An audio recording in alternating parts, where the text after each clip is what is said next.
खरगोश रैबिट फारसी ज़बान का लफ्ज़ है और ये दो अल्फाज का मजमुआ है। खर और गोश, खर गधे को कहा जाता है और गोश कान को। इसका मजमूई मानी ये हुआ गधे के कान वाला। इसके कान लंबे होते हैं इसलिए इसको गधे के कान वाला कहा जाता है। ये छोटे पस्तानिया ममालिया जानवरों में से एक है। इसकी कई अक़साम हैं जो दुनिया के मुख्तलिफ हिस्सों में पाई जाती है। ये एक ऐसा जानवर है जो बिल्ली के मुशाबह होता है, जिसके दोनों हाथ छोटे और पैर लंबे होते हैं और ये पिछली टांगों की मदद से ही चलता फिरता है। इसका गोश्त हल्का नमकीन और लजीज होता है।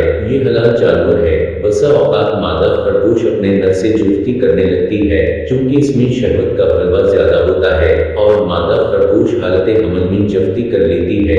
उम्मान ये रात के अंधेरे में जफ्ती करता है। खरगोश की खुसूसियत ये है कि ये आंखें खोल कर सोता है और रात के अंधेरे में देखने की सलाहियत रखता है। ये जमीन में बल बना कर रहता है और जेर जमीन पूरी सोसाइटी बना कर रहते हैं। एक बल में दो नर नहीं रह सकते। नर एक दूसरे को इतना मारते हैं कि खत्म ही कर देते हैं। उनमें आपस में बात करने की सलाहियत होती है। वैसे ये खामोश तबीयत जानवर है। अरब लोग खरगोश के बारे में ख्याल रखते हैं कि जन्नात खरगोश में हीज होने की वजह से इससे दूर रहते हैं। खरगोश को हीज भी आता है और ये गोश्त वगैरह भी खाता है। जुगाली करता और मेहनतनी करता है और इसके दोनों पैरों के नीचे और जबड़ों के अंदर बाल भी